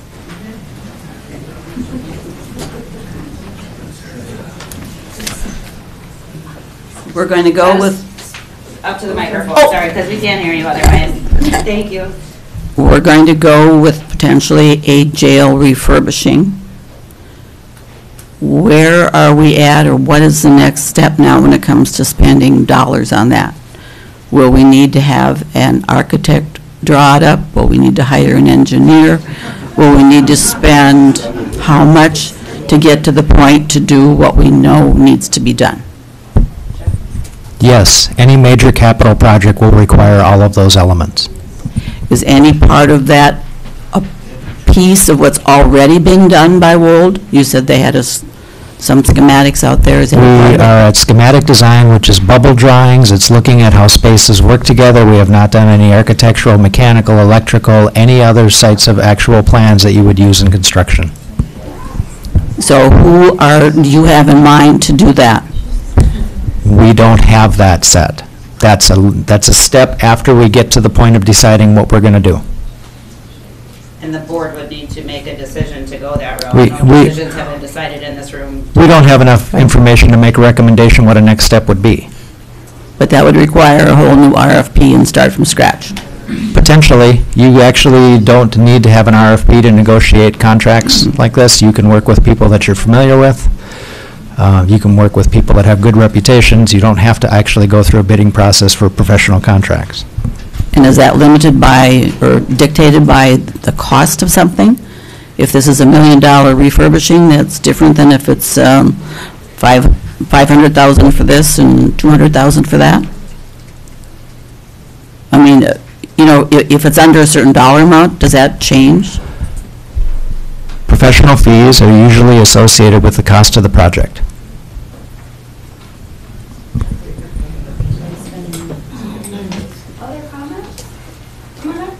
I just want to make a quick one, I don't know if it come up, I just want to remind the county board, you've already approved the bonding for the windows, so we already have the money for that. We approved that in the first bonding, as I understand, so, yeah. Somebody want to clarify that or explain? That's a true statement. That's in the 2018 A bond issue. So it's budgeted for already. Other comments? Keep the building or not, it has to get fixed. Come on. The other gentleman? Come up to the microphone. I tried really hard when I was a county commissioner to keep the overall costs of government affordable for the people who built this community. Who's running the amplifier? Let's see. Just right here, right. Well, I just like to say, I spent 8 years on this county board, and I am directing, what I'm going to do is direct this to our current members of the county board, knowing full well that some of the people have only been on the board for not even a year, I think, or at least one. And so old information, even though you don't have it, might be valuable. And I really did a hard job, worked hard to try to keep the taxes low for the people who built this community. And we all could get educated about what ARC is, Arrowhead Regional Corrections, and the Minnesota and MACAT, Minnesota Community Corrections Act, which was something that was spoken to earlier, versus sending people to NERC. That's where NERC is, people are housed, our Community Correction Act. And that's a very lenient, I wouldn't say lenient, but very educational tool that the state uses to straighten out wayward people, let's say, you know, and so they don't recidivate, they don't go back to jail again, okay? And they learned something there, okay? Now, I'm going to go on to the next thing, is how much is this really going to cost? Has the county board, once again, directing to the board, because you're responsible for the money, okay? Have you asked Wold, and you're the Wold representative person, that for some form of cost analysis on operating costs of a $6 million facility or whatever these numbers are, I received this at the door and I don't really know who put it together, but $4 million, $5 million to build a place, plus operating costs that go on year after year after year, plus cost of living raises and all these things, they're going to continue to go on and escalate too, because the cost is going to cost cost people more money. It's going to just take more money. It's inflation. It's how the banking industry works, right? And so, have you been able to run a cost analysis of the project, say this is $4.5 million construction thing, and then operating costs, and compare that to other projects that you did that were at this state, and numbers were quoted as far as the cost of the building, then how much did the building actually cost, okay, the projected costs of operations, then how much were the real costs of operations once the thing was established, and what was saving. And I would really urge the county board to ask for those numbers and do some math, you know? I mean, just really do some math on this thing. And where are you saving $300,000 or $200,000 to haul inmates somewhere else is a far cry less than what it's going to take to operate a jail. Thank you. You can call me too. Good timing. We just beat the 3 minutes. Thanks, Brett. So my name is Steve Watson. I have a couple questions. Okay, so if you're going to build this thing and it's going to cost more staff people to house it, who's paying for that? Who's going to pay for those extra staff jobs and the benefits that come with it? Us, right? These guys back here. Well, I mean, technically you pay for all of our salaries right now. Yeah, I understand that, but who's paying for the extra ones? Well, that, The same people who are currently paying for the transport. Yeah, but you know what? 4 people on full-time staff with benefits will pay for the transport We've addressed the fact that there isn't an operational savings given the last 2 years of operations. I think we've addressed that question. Yeah, well, I wasn't here because I was still working, but I thought he was asking a question, Ben. Thanks for being rude. You're taking up his time. So then you're going to over double the size of it?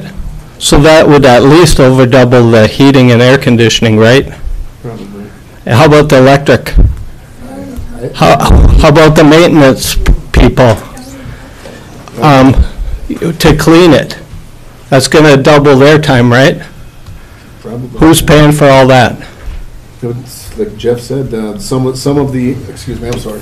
Some of the budget for the personnel to pay for the extra people would be from the savings of transport and housing prisoners elsewhere. Okay. Some of it. Okay. Some of it. So how many less deputies do you need, and how many less cars are you going to need because you're not transporting? Well, I don't know that we need to cut any deputies. How are you going to pay for that? We haven't even got to that point yet. I don't know. We're at the point of doing bubble drawings and space considerations and a study right now. You know, that's got to be in the study. Because somebody has to pay for it. I agree. And that number's got to be on there, and it's got to be communicated to us. I agree, but we have not got to that point yet. Okay, so now my next question is, if you're just going to remodel what you already have, why do you need any drawings? I've been in construction all my life. Before I did this job, you just buy the same size windows and you put them in the hole. I don't need any drawings. That's a very long question, or a very long answer to a question related to public bid laws that's really not, I mean, we could get into that if you'd like to. It's not really what yes, you can put a new window in an existing hole, but there are a lot of things that go into public bidding projects that. Well, Especially in a correctional facility. I think you should hire local contractors and just have them do it. They are welcome Because, to bid on any public bid process. But You can't anyway. force people I would to hope bid so. on them, though. But anyway, that's what I need to say. Thank you. I would just apologize to Steve for asking a question that was answered earlier because I realized he walked in after we'd had that conversation. So thanks for making your comment, Steve. Annoying timer, sorry, I'll try and turn it down. Me too. Anybody else that hasn't had a chance? Sir, you want to come up and Dan? After?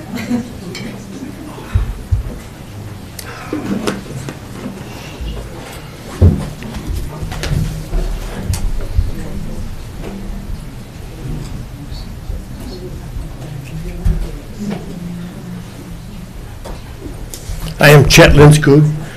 I served on the county board for 20 years too, and on the corrections board. And I got a plaque at home that says, you are a pioneer in establishing community corrections for the state of Minnesota. But I got, looking from the outside in is different from the inside out. So there's a lot of questions that we all have to do it. Then I got this notice in the paper by our sheriff, and I was excited to read about it to find out if I'm on the right track or not. I have more questions than answers. Then the letters to the editor came out the next week, and they have the same questions that I had. Then, the last week's paper, I thought, oh boy, okay, people went to the jail to study it. I wish I had gone there too. But then I find out, yes, there is some true things that need to be upgraded. Fix them. If my house falls down, I fix it. Or bring it to the people for us to take a look at. But you know, I got to thinking about repairs and everything, and I don't want to, there's always cost to maintenance. You build a new building, you're going to have more maintenance. You're going to have more places to, if it's trafficking, if it was people coming to, do you need more room for your interrogation, or if there's other things that happen, let's take a look at those things, and let's build on those things, and not a $5 million facility that's not going to cost us anything because the bond issue was going to be paid. That was the statement that was in the paper at one time. You know, I got to thinking, Will Rogers said a statement. Stacy had a great comment about there, and I had the same questions about how many people are sent out? What is those figures and those estimates that are in there? Then I got to thinking, Will Rogers made a statement. I think it's as true when he did it as is today. There are lies, damn lies, and statistics. You can say whatever you want to make your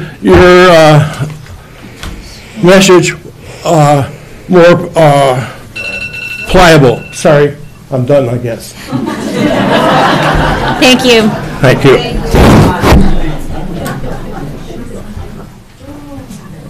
Somebody else was ready to come up. Thank you.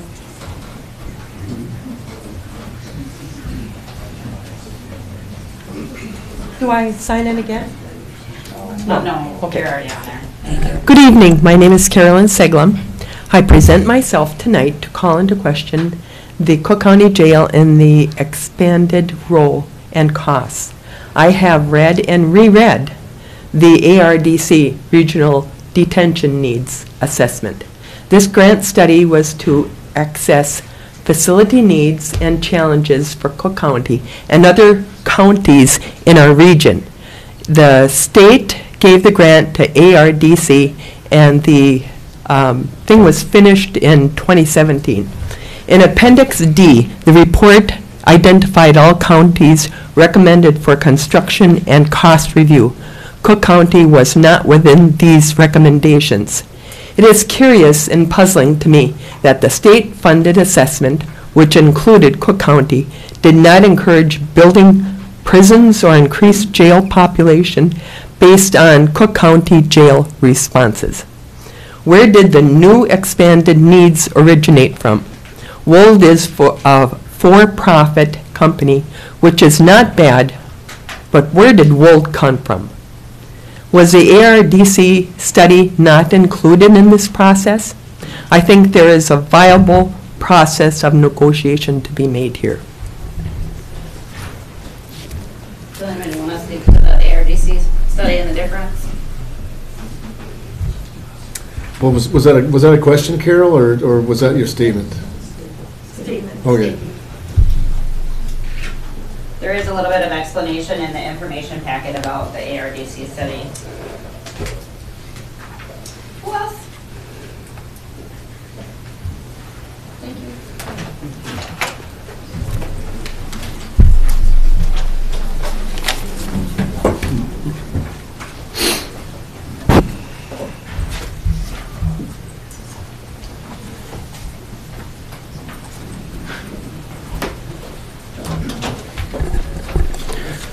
My name is Orvis Lunke, live here not too far to Grand Marais. It's been long overdue that the taxpayers of Cook County get control of county government. During the public comment period at the county board meetings that I attended, several people spoke during this public comment period, and if the commissioners did not like what was said, it was called the vocal minority. But tonight, as you can see by the attendance, it is the vocal majority that want their local government back. The money spent on the Wold study would have gone a long ways toward putting windows and a ventilation system in the law enforcement center. Without digging deeply into statistics, it should have been obvious there would be no cost savings by building onto the jail and the LEC. By moving the emergency management office to the community center, which, from what I understand, has an emergency operations center over there already, it would just make good sense, even though they do cooperate, but they are different departments. There are many sensitive issues discussed at the LEC, and emergency management should not be part of it. The community center also has room for whatever emergency arises. This move would free up space in the LEC. I have no problem fixing the items in the LEC that need repair, but I'm not in favor of the proposed expansion. The proposed capital improvements for the next 5 years total over $13 million, and we need to get this type of spending under control. Thank you. Can I offer some, as the Director of the Emergency Management and Public Information Office, I can offer a little bit of background and clarification. Emergency management is the central point of contact for all emergency services in the county. That's all of the fire departments, all EMS, and it has incident command authority for certain situations. Also works closely with dispatch for the public information function, which is all the media releases. So there is a very direct connection to the law enforcement center. And yes, we have them are establishing an emergency operations center at the community center because that's the appropriate space and that's the only place we can use right now. The limitations of that are that programming has to be canceled. So if we have a critical community incident that we need to activate our EOC, somebody's wedding might be getting kicked out of there, Diane's programming may get canceled, where we kind of just have to balance that. It's not often that that has to get used. But we the board had allocated a few dollars to outfit the EOC, and I've got some grant money to do that. So right now we are kind of addressing the EOC issue, but the Emergency Management and Public Information Office is very directly connected to public safety and plays a leadership role in the delivery of emergency services. I hope that helps clarify a little bit. Any other speakers? Come on up. Oh, I got a loud voice, I can talk from back here. For those of you who don't know me, I'm Tyson Smith. A lot of you know me better as Scott Smith's son. I know. I am also the Assistant Public Defender. I'm the Public Defender in Cook County. I hear a lot of you concerned about fiscal responsibility and spending money. I want to tell you you're right. However, there are some things that our government needs to do, in my opinion, as a person in the system. One of them is ensuring that members of our community have justice. I will tell you that the Sheriff's Office and County Attorney's Office are doing a hell of a job making the system that we have now work. However, from my perspective, as the attorney for the defendants, and in a lot of cases their families, they could work a lot better. So before you just outright reject this project under the reason that we got to spend less money, I understand. I think that maybe this, I urge you to consider that maybe this is one of those issues which our tax dollars are meant to be spent for. That's all I have. Thank you, Tyson. I did sign in. I signed in for you, Tyson. My batteries might be dying. Anybody else like to make a comment? Come on up. Keep them coming.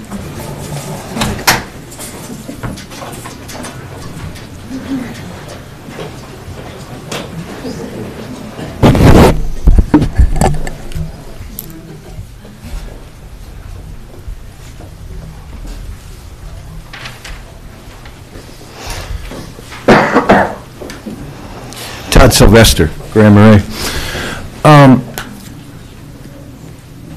I've tried to keep an open mind, and I've tried to do homework and not listen to all the rumors that you hear at the coffee shop or wherever. There's a lot of things that were brought up tonight and that you and Ben brought up on the radio. You don't have a lot of the numbers worked out, as you said. Cooking, doctor, nursing, mental health, just operating the facility. And I wonder how you can come this far to a public meeting without firm numbers for us. And I understand that building the jail is probably something that the Cook County Go team would suggest to do. But on a lot of levels, I think we have to look at what the Cook County Go team, all their suggestions, and maybe rethink them, because it was a stacked group of people and didn't fairly represent necessarily the all the people in this room. And I don't know how you can be thinking about building it without the right numbers. And the fact that you came this far makes me just feel that you're going to build it at any cost, which I don't like personally, but that's my opinion. And I want to say that, and I don't want to pick on you, okay? But I think since you came to work here, the false information that is put out by the county, by like Heidi on the radio, 10 people will lose their job if we can't have this budget. There's so much false information that has come since you came here. And I think that has to be addressed. Sure, we agree that there are no personal attacks. It's not helpful to this process, and let's keep the comments project related for tonight. I was trying. Thank you. Thank you. Anybody else comments on this project and the outstanding questions, or? Sir, want to come up? I'll just yell, okay? Okay. Yeah. Here, you can use mine. We're close enough. Sorry, ma'am. First of all, I understand that we're in kind of a feasibility stage right here in this whole thing. So the manner in which this is transpiring. Oh, Steve Nielsen. The manner in which this is transpiring makes a lot of sense to me, because there's a system that you go through to reach ultimate conclusions. So it doesn't surprise me a bit at this stage that we don't have hard numbers. That's just a logical way to approach this question. But the real issue that I'm concerned about addresses what you said, Pat, and it's not that I don't respect your opinion, because I do, as you know, former neighbor. But are we just deferring? That's not for you, Steve. Well, that was easy. Yeah, the downside of freedom of speech behind me. Are we just deferring the inevitable here? Is this an issue we're going to have to deal with at some point in time? And if that's the case, then it's just going to cost us more later. Yeah, I mean, that's true. As costs rise, anybody knows that, if you put something off for 5 or 10 years, it's just going to cost more to build at that point. Are we pushing it off? Yeah, I guess we are. But on the other hand, if we don't have what it takes to, like I said, make it a viable option right now, then I don't think we have much of a choice other than to look what we have now and see how we can improve it and do things better. Just so there's a recognition that you can pay me now or you can pay me later. Yeah. There is one thing that we didn't talk about that could happen. I'm not saying it would, and maybe this is the trigger. If the DLC says not only is having a single dispatcher jailer on overnight not really safe, but permitted, maybe they say it's not permitted and they require us to double staff overnight. If we have to fill 12 hours a day, sometimes 16 hours a day with a second staff person, we're going to have to hire 2.5 of the people, of the 4 people that would be required for the future facility. Maybe that would be the trigger to say that it would cost less to do it here than it would be to transport elsewhere. With very little analysis, if we had to hire 2.5 people instead of 4, it would be cheaper to operate a jail here than operate our jail and transport elsewhere. Still not going to pay for the building. I'd just add, too, that one of the things that the board considered is if we have to do the renovations to for the maintenance of the building, and if there is a potential possibility for regulations to change, do you look at that all at once? Or do you make the, do you make the maintenance changes, and then what if down the road you got to come back and put the shovel in the ground again? And then folks may say, well, why didn't you look at that when you had the opportunity to do it instead of doing it twice? Does that make any sense? They say just so hire the people to build the Y, but we might not have that problem. Yeah, I mean, that's another consideration. Being in construction, you just pull the windows out, make Yep. them all the same size and put them back in. Yeah, we heard that. Thanks. Anybody else? Yeah, come on up. Anna? Anna Hamilton. I was just curious as to why we. I would think one dispatcher would be unsafe anyway, regardless of what the building is, because if that person's going to check on the jail people and the phone rings and they're somewhere else, that's not good. Why can't you, aside from the building issue, hire another dispatcher? Or does that have to do with classification? No, that doesn't have to do with classification. It has to do with, obviously, adding another position. And it is like when I referenced the DOC study and what they deemed is, some of our practices that were maybe not safe. That was one of them, and that's the reason why.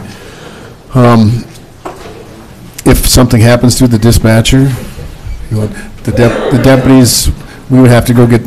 There's a special key that we can get to get through our secure doors. But and the other thing is, if something happens to an inmate, and we only have one dispatcher, DOC does not let that dispatcher go in there. So if we have an inmate who's experiencing a medical issue, they have to wait for a deputy to get back to the LEC to deal with that. I mean, the ambulance people cannot go in the cell unless a deputy's there. A dispatcher can't go in there by themselves. So I mean, there's a lot of hypotheticals, obviously, and we're lucky we haven't had that yet, but. Would we be liable or in a? No, we would answer that question. Yeah. There's some risk. We just keep doing what we're doing. And God bless the dispatchers. They do a fantastic job with not only dispatching and answering 911 calls and answering every other call that comes in, but then dealing with the inmates as well. So I mean, they do a fantastic job. Can I ask a question from here? Yeah. Rather than the Board of Commissioners and our county administrator deciding whether or not this went through, would it be possible that there could be a referendum to the county so we, the public, could say either yea or nay? Yes.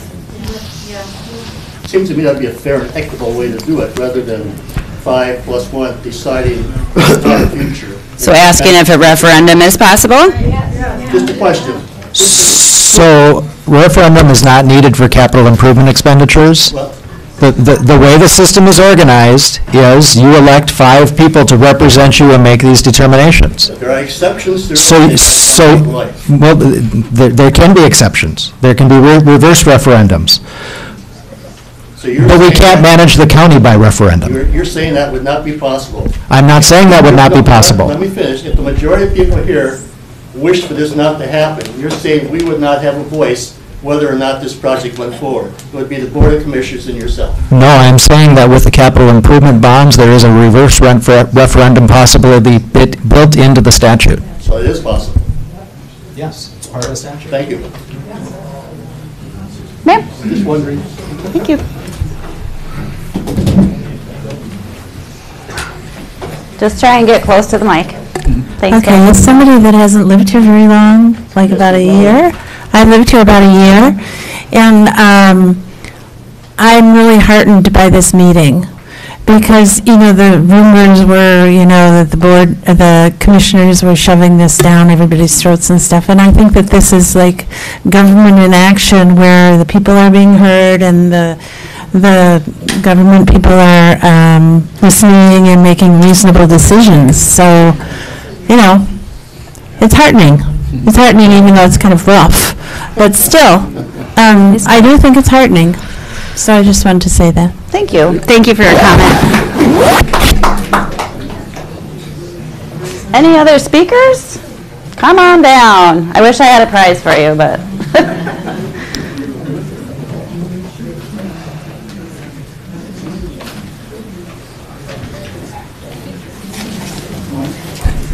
don't have a lot to say either. I haven't lived here all that long either, but Could you lean in towards the mic, sir? Thank you. it just seems to me that some up here get real defensive when someone's against the project, and I don't. It seems that they're getting, and some up here get real defensive when someone's against the project, and I kind of, I think, I don't feel that some are listening. I'm not sorry talking about you, Pat, but there's some that don't seem like they're listening, that they get real defensive, and it's almost like the project is already decided on. I don't think that's at all what's been said tonight, but thank you. Anybody else would like an opportunity to speak? Come on up. When everybody's had a chance to talk, then the board has a chance to make comments as well. Please state your name, too. Lloyd Speck. Thank you, I sir. have a bunch of stuff I was going to read, but I guess the bottom Can line... you get close to the mic? Oh. We want to hear you, Lloyd. Yeah, I don't know. I guess I'm glad you said it with a smile. Well, I guess the bottom line of all of it is, a lot of it to me, is what you can afford. And a lot of times, even if you need it, sometimes you got to take a look and see if you can really afford it or if you can't, unless it's 100% necessary. And from our past practices, which has happened to the YMCA and business parks and everything else in Cook County, we've only got 2,000 taxpayers in the county, and our revenue don't go up, and that's a serious problem. And if this jail project did go through, with my calculations, I truly believe it would add another 5% to the levy, if you figured the custodian part and all. And our past practices prove, in the past 4 years, since we've hired an administrator, and with the present, some of the county commissioners are new now, and these are figures, and I went through them with the head man here yesterday a little bit at home. The budget has increased $8 million in 4 years. The levy has went up 48%. That's unheard of. And the part of it is, on that 48%, with the blunder of 2018, when they approved the levy at 17.5%, and they had to readjust the budget, and actually it should have been levy, for $378,225 of extra wages, close to $1 million in extra wages, which actually added that another 4.2% on the levy, and it was actually 22.4. So I guess the point I'm trying to make is, I believe from going forth from now on in, any type of a project that does come up, I truly believe the county commissioners are going to have to do their research. And all this group here, all the months of time that we've put in, trying to find figures, calling personnel, we didn't want to do it. But personally, it's like when I talked to you last Saturday, not one county commissioner even come and spoke to our sheriff about this jail situation. So I guess any project going forth, I believe county commissioners have really got to get involved and do their own research on these projects and get the numbers straight, because there's a lot of people on fixed incomes that can't tolerate 7% levies. And after the blunder of last year, I truly believe that this board now is going to have to try to shoot for a 0% levy to make up for some of the costs, because people don't make 6-digit salaries in this county. They're on 25, 30,000, 40,000.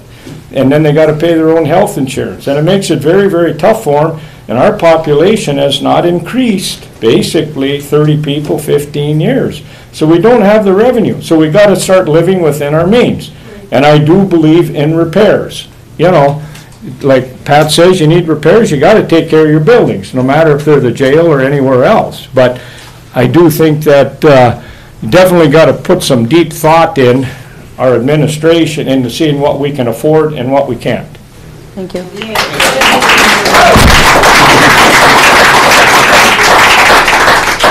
Anybody else? Okay, we're going to give the commissioners an opportunity to make a few comments if you'd like. In the meantime, I just want to thank everybody for being here. I know, this format is a little bit different, and I know the Board of Commissioners and all of our administration really sincerely appreciate your time and your input, and there's been a lot of work done not only by citizens as well, reaching out to get that information, which we truly do appreciate, but a lot of work internally by many, many departments. It's not solely a justice system issue. It's not solely a law enforcement issue. It's a maintenance issue. It's a capital planning. It's emergency management. So there has been a lot of work because we want to provide you with the best information that is available. So I appreciate that. Madam Chair? Thank you. I really appreciate all your comments, questions, and what have we done as commissioners in terms of looking all at this. I can only speak for myself.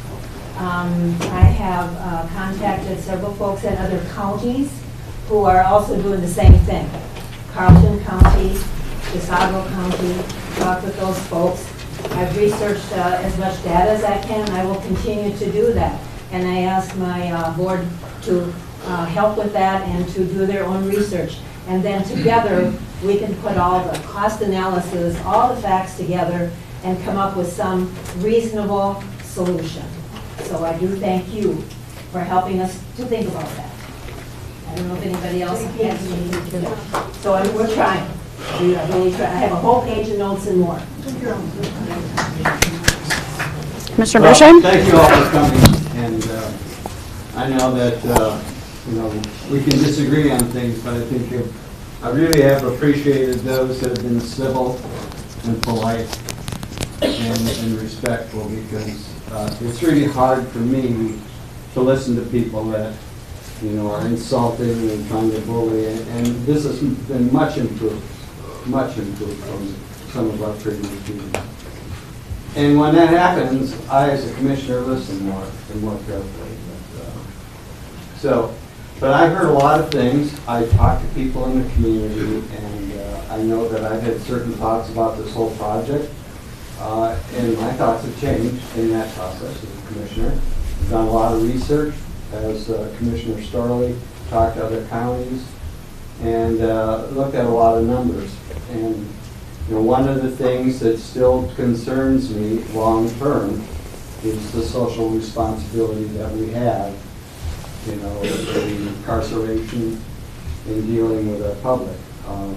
Most of those people that end up going to jail or in any kind of facility, 67 to 70% of them are our people. And I, as a commissioner, am concerned about that.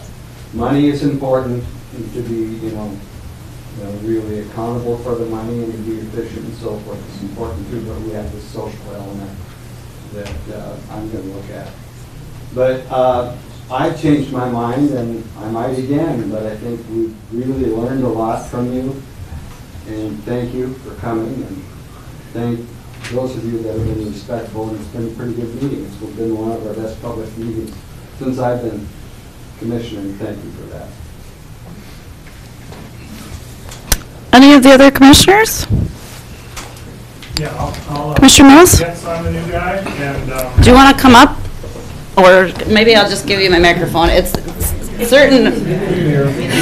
Can you hear? Okay. I can hear me. The acoustics in different parts of this room are really hard to hear, and it's hard to hear if you're watching it on camera. So, knowing that's why I offered. Thank you. Okay. Over there, it's better because it's closer. There you go. So I'm the new guy, and this process started well before I was campaigning even. And so I walked into this, and I've been playing catch up this whole time. Listening to a lot of community members, asking a lot of questions, asking questions of other counties, other county commissioners. I think a Class 3 facility makes a lot of sense. Maybe not right now, especially without support of sheriff, and especially without the support of the community. I think it's going to be kicking the can down the road. I think it will happen, but as my wife will tell you, I have a Bachelor of Science in kicking the can, so I'm real good at that. I do want to echo Myron's comments about being civil. One of the things that really bothers me is whether it's in the newspaper or online on Facebook, just taking shots at commissioners. I don't think that's appropriate, If you have a problem with a commissioner, I haven't received shots, but I can take a beating. I think you should, hold back, think about what you're saying, and just be respectful. This is the second most impressive community meeting that I've attended. The other one was at County Road 45, the second meeting there. It's just a real good policy, I think, for us to have these discussions and to be able to talk civilly. Yeah, thank you for being here, and we do listen. We are hearing you, and just let's keep our eye on the ball. Thank you. I think our board, I'm Heidi, sorry, say the name. I think our board members that have already spoken have covered it. Thank you for coming out and filling the room and coming up and speaking. You guys have all covered it for me.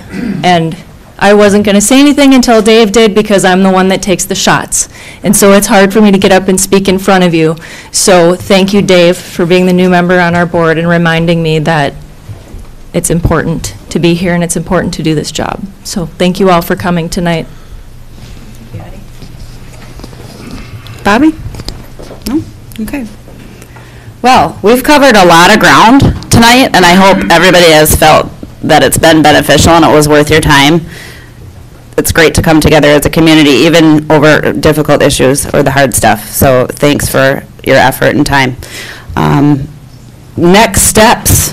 What happens next? Does anybody? Okay. The board will consider everything that's been heard tonight and discuss that, and any announcements related to this project will be publicly communicated. So we'd like you to stay in the loop, and we'll keep you in the loop. All right. Thanks, everyone. I need one of those green pamphlets. Did you get one? Did you get one of those green pamphlets?